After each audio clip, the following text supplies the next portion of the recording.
Essa proposta, na verdade, para fazer um contraponto, né?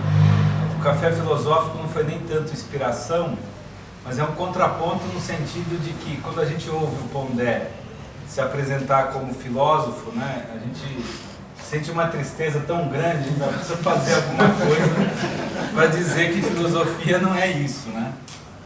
E se bem que no café filosófico ele maneira mais, né? Podia ser o Olavo de Carvalho. Mas o Pondé no começo queria ser adepto como é que chama lá, aquele literato brasileiro? A Maria vai lembrar, né? Rodrigues.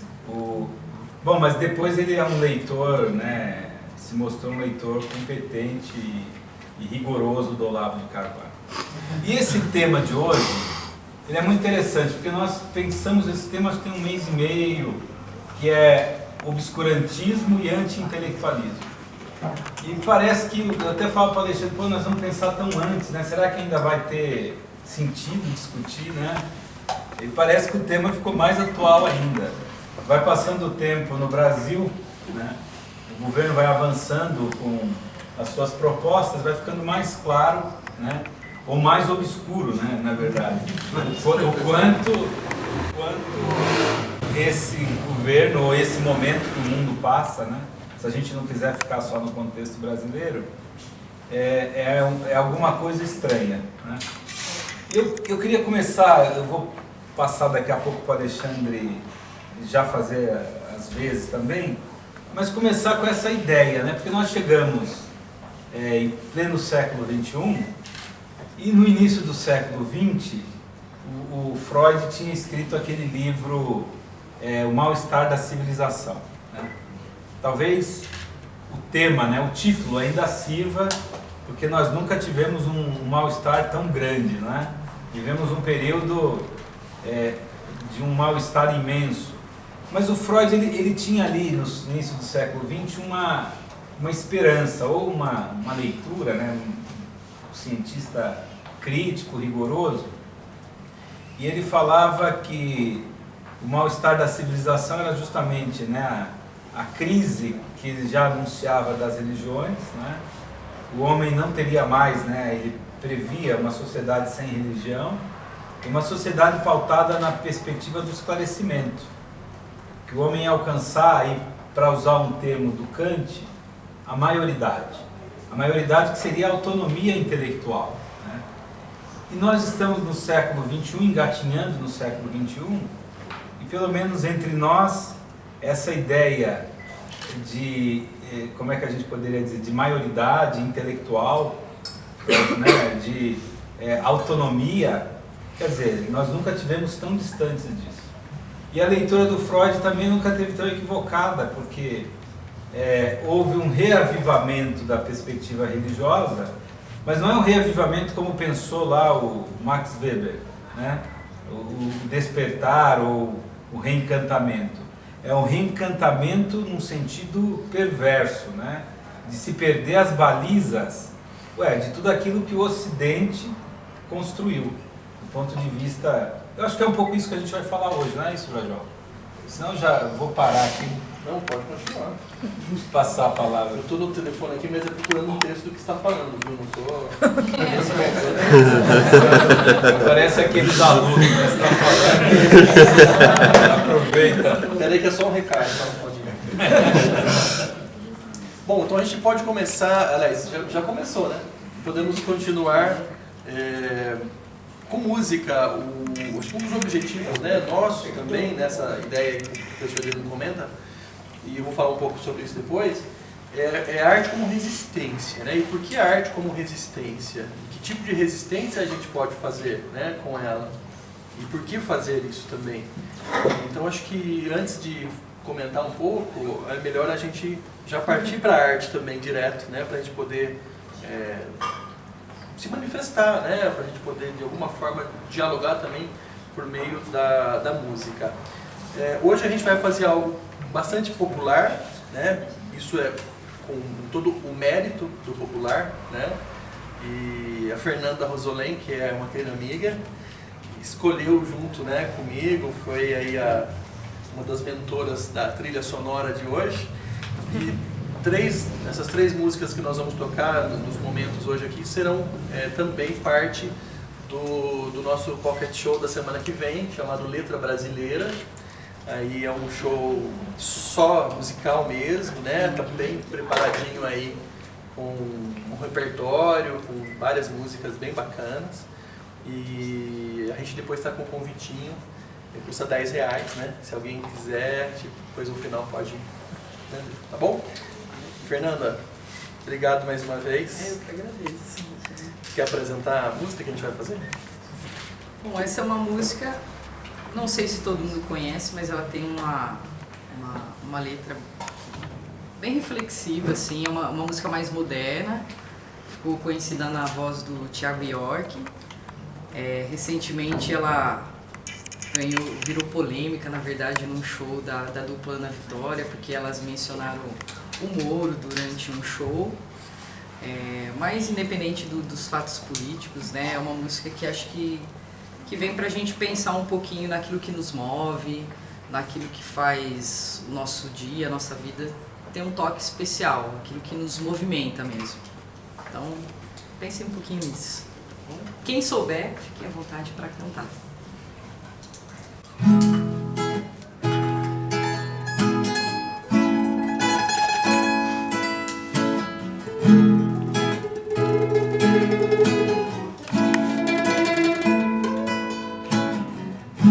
Se alguém já lhe deu a mão e não pediu mais nada em troca, pense bem, pois é um dia especial. Eu sei, não é sempre que a gente encontra alguém que faça bem, que nos leve desse temporal.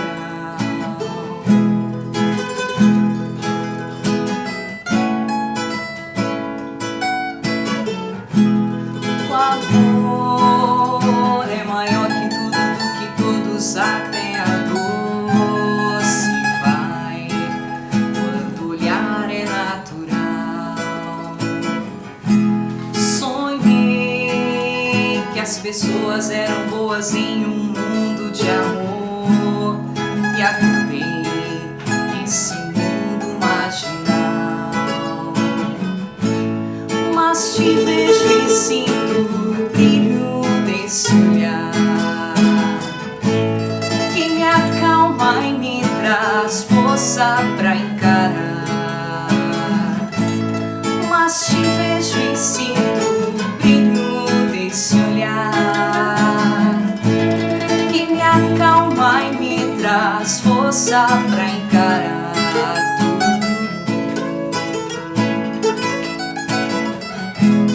O amor é maior que tudo, do que todos, até a dor se vai quando o olhar é natural. Sonhei que as pessoas eram boas em um mundo de amor e acordei na Terceira Guerra Mundial. Mas te vejo e sinto o brilho desse olhar que me acalma e me traz força pra encarar. Mas te vejo e sinto o brilho desse olhar que me acalma e me traz força pra encarar.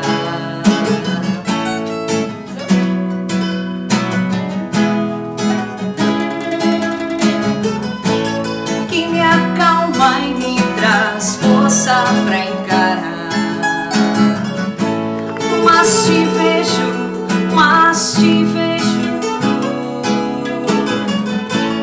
e me acalma e me traz força pra encarar tudo.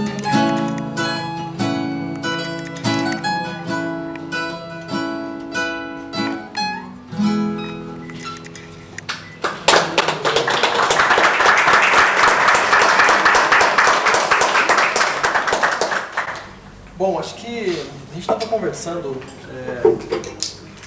para montar esse diálogo, esse papo de hoje, e depois a gente também quer ouvir vocês, tá? Não vai ser só o nosso blá blá blá, né? Que todo mundo precisa falar, né? Tá todo mundo precisando conversar, comentar, então a gente vai fazer também algo mais dinâmico. O texto que eu estava dando uma garimpada aqui enquanto o Adelino falava, é um texto de 2017, no dia 5/3, e eu vou comentar um pouco sobre ele. Ele foi escrito pelo professor Jorge Colli. O professor Jorge Colli é um grande professor de arte, né, ligado à Universidade de Campinas, uma grande referência aí, no ensino da arte no Brasil, né, um teórico da arte. E esse texto chama-se O Roedor de Verbas da Cultura em São Paulo. Portanto, ele foi escrito antes, né, de todo esse processo eleitoral e antes desse momento que a gente está vivendo, né, e centrado em especial quando o governador Geraldo Alckmin, do PSDB, ainda era governador, né? Bom, pelo menos ele ainda estava no cargo, melhor dizendo. Depois de gastos que atingiram mais de 100 milhões, o Estado de São Paulo abandonou o projeto do Complexo Cultural da Luz.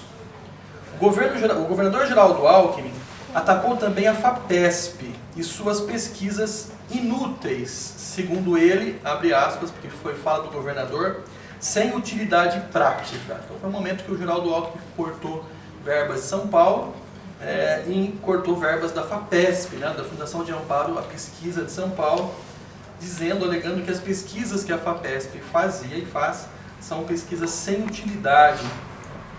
No concreto, restringiu a dotação orçamentária daquela instituição, dissolveu a Banda Sinfônica do Estado de São Paulo, cortou de maneira drástica os orçamentos da USESP, do Teatro São Pedro e de sua orquestra, assim como da Jazz Sinfônica, que hoje precisou passar a ser nacional, com apoio, não sei se ainda continua, mas da Petrobras, mas deixou de ser algo do Estado de São Paulo. Não é preciso mais, tudo converge. É uma valorosa cruzada sobre o estandarte do obscurantismo. Então o tema do nosso bate-papo hoje já aparecia nesse texto do Jorge Colli em 2017, né? Inclusive com essa própria expressão que nós usamos como tema do nosso encontro, né? Ele está chamando aqui de uma valorosa cruzada sobre o estandarte do obscurantismo. A crise é pretexto que funciona como desculpa. Cultura, conhecimento custam pouco ao Estado. Segundo Nelson Kunze, na revista Concerto, ele pergunta o que justifica cortes de mais de 40% em valores reais e uma realidade de queda de arrecadação que não atinge 8%. Por que impor esse estresse à cultura, cujo investimento consome menos de 0,4% do orçamento anual do Estado? Então ele faz cortes de 40% da cultura, alegando uma crise orçamentária, de dotação orçamentária, de recolhimento de impostos, mas o orçamento é de 0,4%, né, utilizado pela cultura. Porque a cultura e conhecimento tornaram-se, diz o professor, resíduos. No passado, eram atributos de classe. As escadarias e os saguões cenográficos do Teatro Municipal, seus espelhos, formavam um lugar em que os mais ricos ofereciam-se a si como espetáculo. A classe média tinha também uma crença nos poderes um pouco misteriosos dos livros, das obras de arte, das ciências. Raras eram as casas que não possuíam uma estante de livros, por pequena que fosse. E um piano também, né? Na época aí do piano, adentrando os lares brasileiros e tal. Essa valorização, essas crenças e essas convicções simbólicas diminuíram a ponto de se tornarem irrelevantes. Aí ele pergunta, para quem hoje Beethoven é essencial? Para uma minoria insignificante. O Estado pode continuar roendo as verbas destinadas à cultura, que o impacto eleitoral disso será mínimo. Mesmo a extinção de uma grande instituição como a Orquestra Sinfônica de São Paulo, a USESP, não fechou, mas sofreu cortes vultosos, não causaria indignação a muita gente. É verdade que nesse último caso, há alguns santos fortes que a protegem, limitando os estragos. A gente sabe, né, que há algumas pessoas que são patronos, orquestra e tal. Mas o dado é circunstancial. O governo, no caso o governo Alckmin, é pragmático. Trata de eliminar aquilo que não interessa, trata de eliminar aquilo que interessa a pouca gente. Que o conhecimento e a cultura incorporem a inteligência de uma sociedade na escolha de seus destinos. Quantos se importam com isso? A Prefeitura de São Paulo decidiu perseguir os grafiteiros, com eles também os pichadores. Não estou convencido de que a distinção seja grande entre os dois, né, entre grafiteiros e pichadores. O grafite é elaborado, suas imagens são caprichadas e consegue mais simpatia, mais reconhecimento como arte, por causa de aparecer mais bem feito. A pichação vincula-se à escrita, ao grafismo urgente, necessário, Ele vai dizer que ambos são bastante, vou pular um trechinho, né? São bastante próximos, né? O grafite é o bicho domesticado, o pichador é um guerreiro e um transgressor, etc. Mas ele vai dizer, a arte que brotou das ruas, das situações artísticas de reconhecimento, aparecem hoje em mercados internacionais. Os Estados Unidos já estão de olho nos grafiteiros de São Paulo, como ele cita aqui o caso dos gênios, que foram trabalhar em São Paulo e tudo mais. Mas os burocratas da prefeitura não entendem assim. Não é espantoso. Os burocratas da Bienal de São Paulo também perseguiram na justiça a pichadora que se manifestou contra aquela patética Bienal do Vazio. Que grafiteiros e pichadores tenham que ser limitados pelos poderes públicos, não há dúvida. Há que se proteger monumentos e o que mais for, sabendo conviver ao mesmo tempo com essas pulsões criadoras que brotam fortes com tanta energia. São Paulo é um centro planetário de arte de rua e produziu alguns de seus mais brilhantes artistas. Aqui a arte de rua impôs imagens que, por assim dizer, tornaram-se clássicas. Um desses museus públicos era o túnel sobre a Avenida Paulista, que a prefeitura mandou apagar, aí sim, o Dória, né? Isso me parece mais bárbaro do que pichar o monumento às bandeiras, por exemplo. Porque o pichador está na coerência de sua transgressão subversora, enquanto a prefeitura está só na sua coerência de sua inépcia, né? Então esse é um texto do Jorge Colli, que é professor titular de História da Arte na Unicamp e autor do livro, aí, entre outros, O Corpo da Liberdade. Bom, por que eu trouxe esse texto? Porque ele já está trabalhando com elementos que estão sendo discutidos aqui hoje por conta, obviamente, do governo federal que está aí, né, do desgoverno federal que está aí colocado, né? Mas a minha primeira fala, eu já passo para o Adelino, é essa provocação. Para mim, o Bolsonaro e aquilo que se oferece hoje ao ataque à cultura, à intelectualidade, ao conhecimento, é apenas a ponta. O bojo, o que veio se formando na sociedade ao longo dos anos, está na base do que a gente enfrenta agora. Quando o Jorge Colli nos diz, quem é que importa-se com a Orquestra Sinfônica de São Paulo? Quem é que se importa? Para quem Beethoven é importante hoje? Para quem a intelectualidade, o conhecimento, a cultura, nos seus diferentes níveis, é importante hoje? Isso não afeta a escolha eleitoral. Ele pode acabar com todas as orquestras, ele pode acabar com os grupos de arte, com os grupos de dança. Isso não vai fazer falta para a sociedade, teoricamente, na visão dos burocratas, né? Na hora que vai fazer. Mas a sociedade não se dói com isso. Quem é que se dói com isso, gente? Nós. Né? Quer dizer, um pequeno ciclo, eu não sei, mas a sensação que a gente tem é essa, né? Precisaria estudar isso dentro da sociologia. Mas qual é esse volume, né? Em termos de proporção, quantas pessoas realmente se incomodam com isso? Eu tenho um caso muito curioso, né? Na minha família, alguém colocou lá no WhatsApp, não era propriamente da minha casa, mas era parte da família, um meme dizendo assim: você já precisou de um dentista? Você já precisou de um advogado? Você já precisou de um médico? E de um artista, você já precisou? Eles são inúteis, né? Eu falei, nossa, obrigado.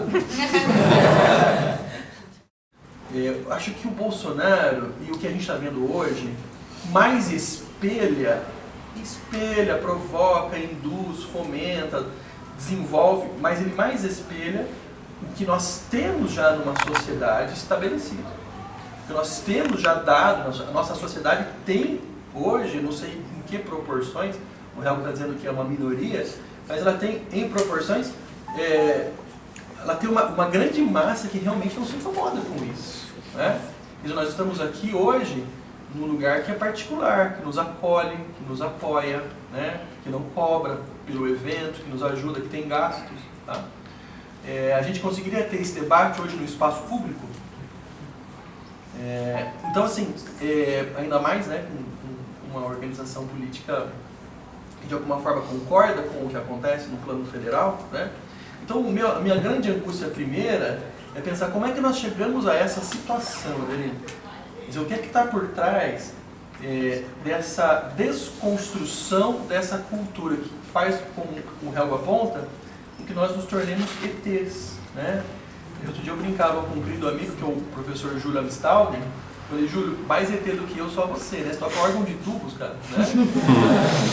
Não tem nem onde tocar direito. Quem é que vai gostar de ouvir esse negócio aí, né? É bonito pra caramba, tá pegando no pé dele.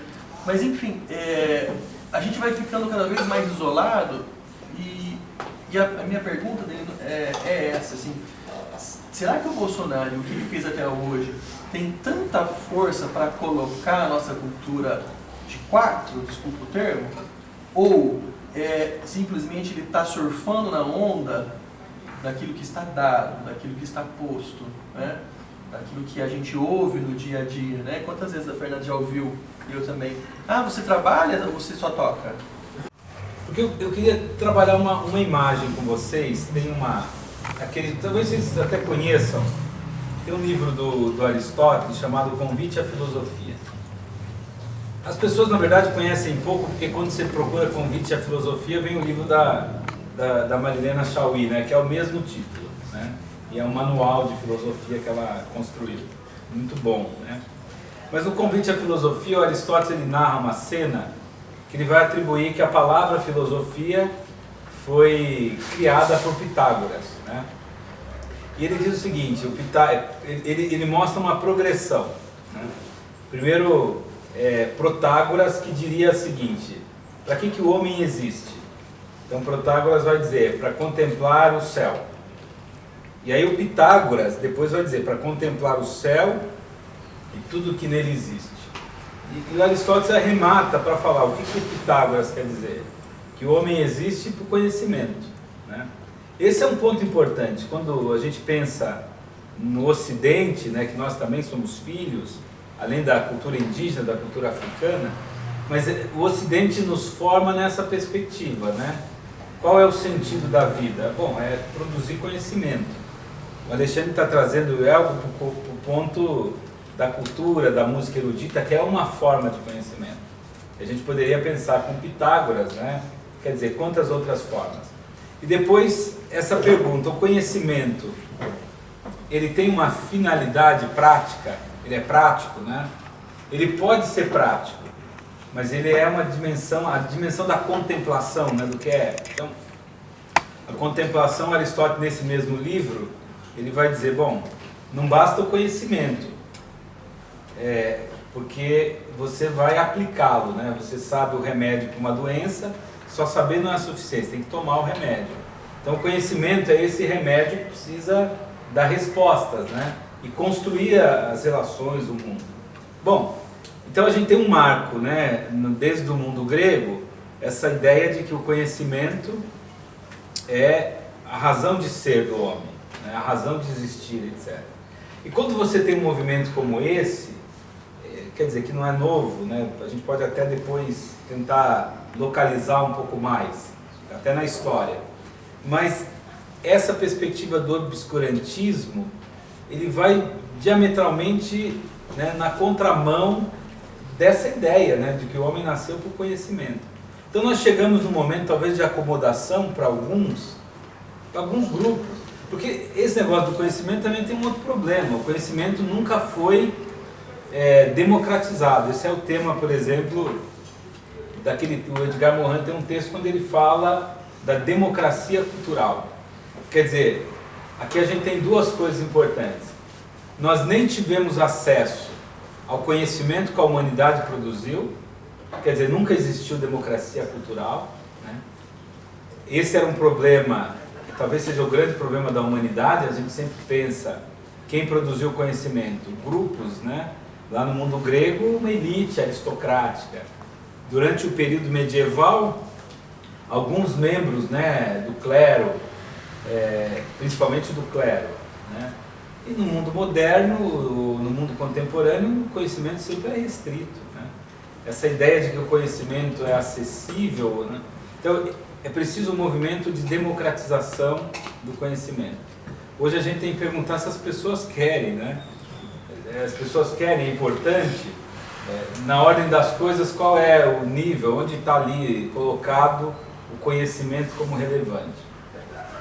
Depois, é preciso mais do que a democratização do conhecimento, um movimento onde a produção do conhecimento não esteja na mão de um grupo. Porque democratizar o conhecimento, a democracia cultural quer dizer o acesso, mas é preciso que os grupos, né, as comunidades, as pessoas, elas também criem conhecimento e cultura. Não só consuma, né, no sentido de uma palavra ruim para conhecimento. Mas eu acho que esse é um problema. Então, se a civilização ela nasce com esse ímpeto, com esse impacto, né, de contemplar o céu e tudo que existe, esse é um horizonte que parece que nós perdemos. Nós entramos num momento que o conhecimento se tornou algo ruim, né? Veja, eu sou professor de filosofia. Se for parado, eu tenho dois riscos, né, separado pela polícia. A origem étnica, né, ser afro, e se mostra a carteirinha de professor de filosofia, é perigoso apanhar 2 vezes, né? Então, mas como é que nós chegamos a isso? Porque no final há uma concepção que não é só esse grupo que está no poder, às vezes a gente fica ali, não é? De onde saiu esse grupo? Esse grupo estava ali, né? Esse grupo sempre se pronunciou, mas num determinado momento, os brasileiros, né, numa, o que é? Histeria coletiva, alucinação, elegeram, né? É um grupo que foi eleito. Então, quer dizer, é um grupo que teve o retorno, mas o que eu quero que a gente pense um pouco mais é o quanto isso é paradoxal do ponto de vista de um projeto não só de civilização, mas qual é a concepção de vida que está por trás. Então, eu estava falando lá no mundo grego, a ideia do conhecimento está ligado a uma perspectiva de felicidade. Como é que nós concebemos a vida? A maioria das pessoas, ontem, por exemplo, estava ouvindo lá o discurso da direita Piracicaba na Câmara dos Vereadores. É incrível, é um culto à ignorância. Eu acho que isso não tem precedente. Tem precedente. A gente pode lembrar de momentos muito difíceis, né, no mundo moderno, no século XX, desse culto à ignorância. Tem um texto, já passo também para o Alê, tem um texto daquele filósofo espanhol, né, José Ortega y Gasset, que ele vai analisar a ascensão do fascismo na Espanha e na Europa em geral, né? Ele vai dizer do pensamento de massa.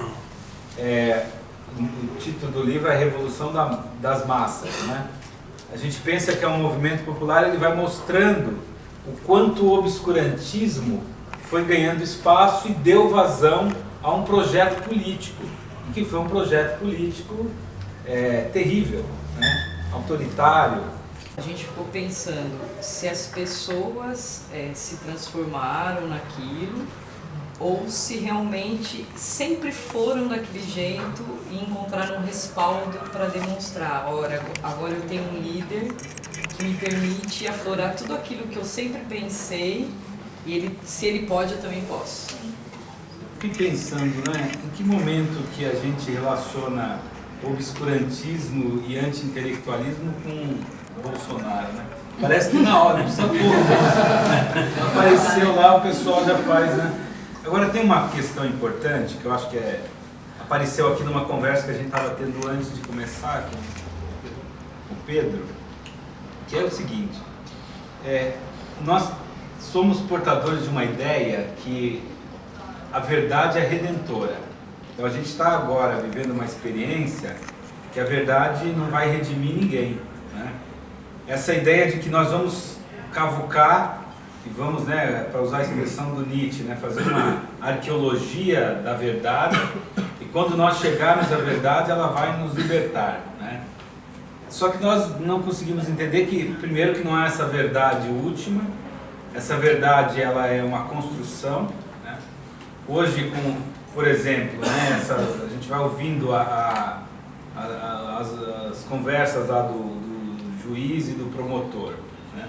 Então, alguns de nós acreditamos assim, bom, agora as pessoas vão, né, vai vir a luz, né? A verdade vai redimir. Mas o Nietzsche, ele tem na genealogia da moral, ele vai demonstrar que no final você não encontra essa verdade redentora, porque na última instância tudo é interpretação. O que a gente está mergulhado é numa dinâmica de interpretações imprevisíveis, né, equivocadas, e aí a Bruna usa a expressão, né, a ignorância, quer dizer, a nossa incapacidade de fazer leituras críticas, problematizadoras, né, porque nós estamos fechados, construímos uma verdade, nós vamos escavando para encontrá-la, né? Então, por um lado, se a verdade é essa, olha, está tudo corroborando, olha como eu estava certo, né? Por outro lado, você faz a denúncia que for e no final você diz assim, olha, né, a verdade está sendo encoberta, né? Então, na arqueologia da moral, né, o que nós encontramos lá no fundo? É o que nós já queríamos encontrar, né? Então, me parece que há uma questão, Alexandre, né, e todos nós, que é essa nossa, eu não sei se é uma falta de abertura ou falta de repertório mesmo, né? A gente não pode esquecer, é claro, a ascensão da extrema-direita, se a gente enveredou por esse tema, não é uma prerrogativa nossa, né? Quando se cita a Alemanha, você fala no século XX, daquilo que há de mais avançado na produção cultural do Ocidente, né? Então, os alemães com Heidegger vão dizer, nós somos os herdeiros dos gregos, com arrogância, né, dos gregos e dos alemães, né? Mas essa visão de... Salva o alemão. Salva o alemão, mas o Heidegger, estou falando com o Heidegger, né?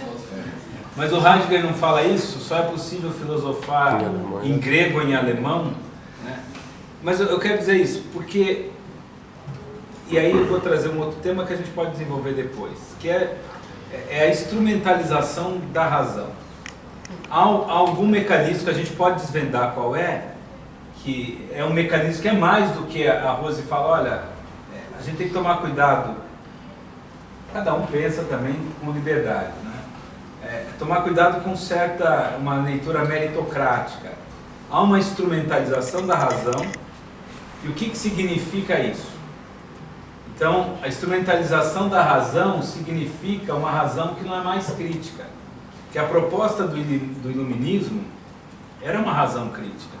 Então, quando nós pegamos esses grupos religiosos, e aqui a gente pode falar com muita tranquilidade, não é? Existe uma racionalidade por trás, que a gente pode até identificar como uma ignorância, mas há uma razão. O problema é, qual é o limite dessa razão que ela não é crítica? Ela não é capaz de ser crítica. Mas se ela não é crítica, ela é pelo menos útil. E é preciso entender então essa racionalidade, outra, a partir da utilidade que ela gera, né? Ela tem uma dimensão prática. Bom, pelo menos ela ganhou eleição. Ela foi útil, né? Ela foi assertiva. Então, a gente pode falar um pouco disso. Eu sei que o Alexandre vai discorrer sobre a indústria cultural.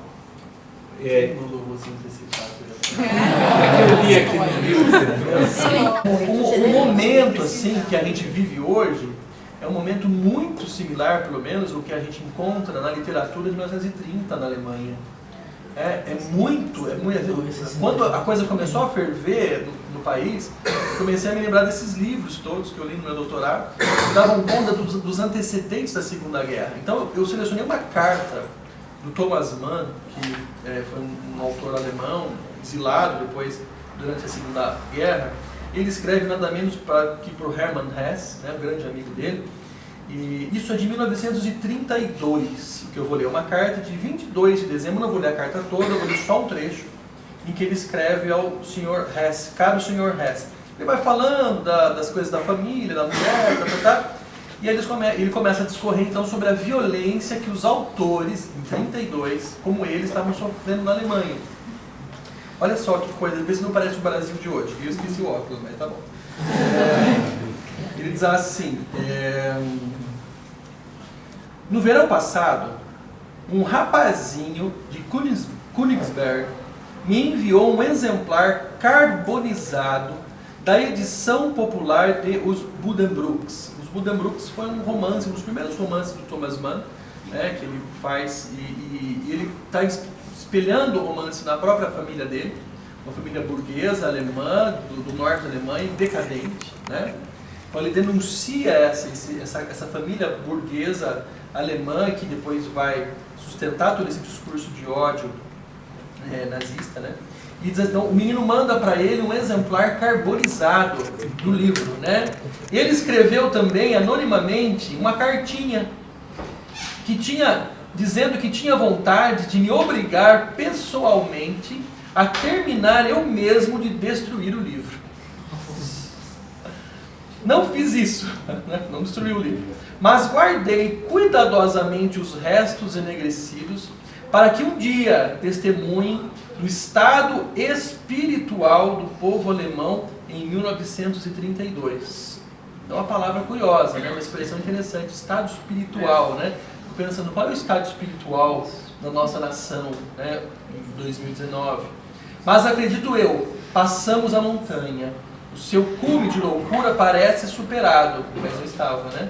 E chegamos a envelhecer, ainda poderemos ter alguns dias mais felizes.